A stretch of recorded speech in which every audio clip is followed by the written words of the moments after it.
ఈ గ్రామంలో నేను మహిళా అధ్యక్షురాలు అని చెప్పి అన్నాడు రా, పొరపాటున అన్నాడు. ఓకే, అన్ని దానికి ఆయన షూ వేసుకుంటాడా, లేదంటే ఏమన్నా మహిళలు వేసుకునేటువంటి షర్ట్కి నేను ఇదని కొంతమంది కామెంట్లు చేస్తారు. ఆ ప్యాంట్ ఏందంటారు, ఎందుకు ఈ విధంగా డ్రాయర్ కనపడితే కూడా ఏంది ఈ రకమైన డ్రాయర్ వేసుకోమన్నాడే మీ జగనన్న అని కూడా అంటారా మీరు? అంటే ఆయనకు ఇష్టం వచ్చినట్టు ఏ బట్టలు వేసుకోవాలి, ఏ ప్యాంట్ వేసుకోవాలా, ఏ మహిళలు షూ వేసుకుంటే ఏ భారత రాజ్యాంగంలో రాసి ఉన్నదయా? ఇవి ఆడవాళ్ళకి సంబంధించినటువంటి బూట్లకి నేను ఈ బూట్లు మన జగన్మోహన్ రెడ్డి గారు వేసుకోకూడదని ఏ భారత రాజ్యాంగంలో రాసి ఉన్నది? దేనికి వేసుకోకూడదు? ఏమైతుంది ఆయన లేడీస్ బూట్లు వేసుకుంటే? మీకేమి నొప్పి? వేసుకోది ఆయనకి లేని నొప్పి మీకు ఎందుకు? ఆయన వేసుకుంటాడు, దాంతో తిరుగుతాడు, ఏ విధంగా ఉన్నాయో పరీక్ష చేస్తాడు.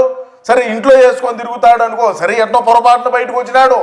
బయటకు వచ్చిన పాటనే మీరు ఈ విధంగా అన్నను ట్రోల్ చేయటం అనేది చాలా బాధాకరమైనటువంటి విషయం. అదేవిధంగా